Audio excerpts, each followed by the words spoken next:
النووي. انتوا عارفين انه في شهر 6 الماضي تم توقيع اتفاق 5+1، 5 مجلس امن زائد المانيا الاتحاديه.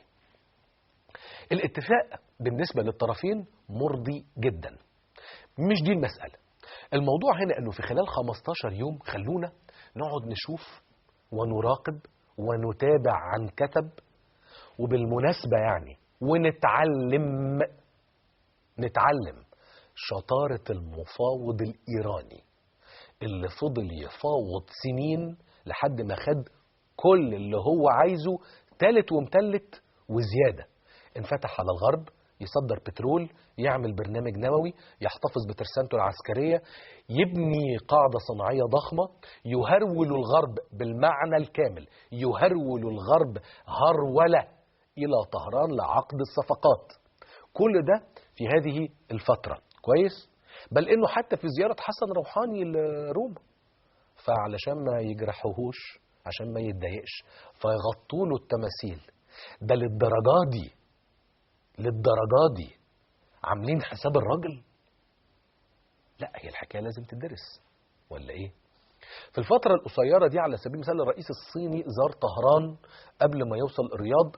طبعا ده ناهيك عن انه هناك علاقات جيدة في اغلب الاحوال وطول الوقت ما بين بكين وطهران، لكنه زار قبل ما يوصل على الرياض والقاهرة في جولته الخارجية، بعد ما يخلص جولة الرياض والقاهرة في الأسبوع اللي فات. إيران وقعت مع الصين خلال زيارة الرئيس الصيني حوالي 17 اتفاقية بتقريبا 600 مليار دولار. بعد كده الرئيس الإيراني حسن روحاني عمل جولة الخارجية بتاعته واللي بيبدأ بيها بإيطاليا، واللي وقع فيها اتفاقيات تجارية حجمها 17 مليار يورو. عقود ضخمة أخرى وشيكة مع فرنسا. بالمناسبة انتوا خدتوا بالكم إيران اشترت كام طيارة إيرباص في يوم؟ خدتوا بالكم من الموضوع؟ في يوم. صباح الخير. احنا كانوا عايزين أظن 114 إيرباص لو أنا متذكر الرقم مظبوط. اتفضل، احنا عايزين الفلوس دي، عايزين قصدي الطيارات دي، احنا فلوسنا حاضر يا باشا. تمام، كويس. هل بالمناسبة نفعل كما فعل الاتحاد الأوروبي؟ عمل بمنتهى البساطة على الاستفادة من تحسن العلاقات الدبلوماسية مع الجمهورية الإسلامية الإيرانية. الاتحاد الأوروبي في النهاية العالم يفكر فقط في مصالحه ولا يفكر في أي شيء على الإطلاق. أعداء الأمس هم أصدقاء وشركاء اليوم. إن كانت طهران في مرحلة من المراحل في وصف الغرب كانت هي المصدر الرئيسي للإرهاب والتطرف في العالم، ده وجهة نظر حلو تمام.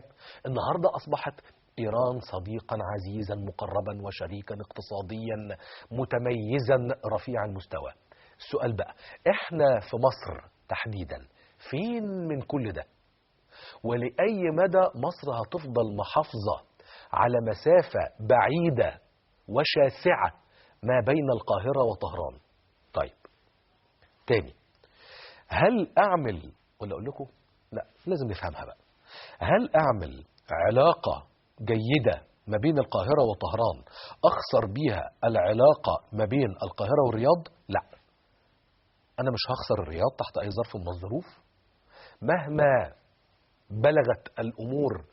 يعني في بعض الأحوال حتى لو اعتبرنا أنه ما احناش عندنا التطابق في الموقف السياسي ما بين القاهرة والرياض، ولكن هي في النهاية خالص المملكة العربية السعودية، الرياض ده شعب شقيق، دي دولة شقيقة، ده محيطنا وجوارنا العربي إلى آخره، يعني من كل المصطلحات اللي انت ممكن تستخدمها، وهي حقيقة وعلاقة حقيقية وعايزين نحافظ عليها إلى يوم الدين.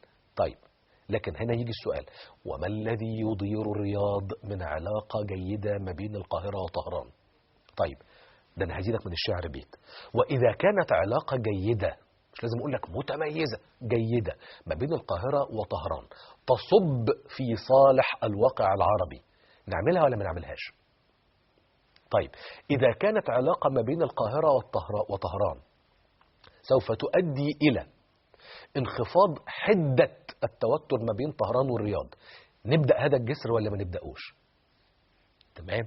طيب، إذا كانت علاقة جيدة ما بين القاهرة وطهران تساعد في حل الأزمة السورية، أمد هذا الجسر ولا ما مدوش؟ تمام. وإذا كانت علاقة جيدة ما بين القاهرة وطهران، أقول بيقول لي مش هتتمد، تتعبش نفسك، هي لازم تتعمل. لأنها والله المسألة ما هيش من غير ما نحلف، هو بالمنطق. هي هتخدم الواقع العربي سياسيا واقتصاديا وأمنيا. هو العلاقة الجيدة ما بين القاهرة وطهران ما تحلش الأزمة السورية؟ تحل، تساعد في حل، تساعد في حل الأزمة اليمنية طبعا، تساعد في حل الأزمات اللبنانية المتعاقبة طبعا، هو تساعد في تخفيف حدة التوتر، وده ممكن يبقى جزء من أهم أولوياتنا ما بين الرياض وطهران. طبعا إذا كان ده هيخفف من التوتر ما بين الرياض وطهران أروح فورا وأحل ده، وهو يخفف من حدة التوتر. الرياض ساعدت مصر بقوة بعد 30/6 سياسيا واقتصاديا، هذا أمر لا ينسى على الإطلاق.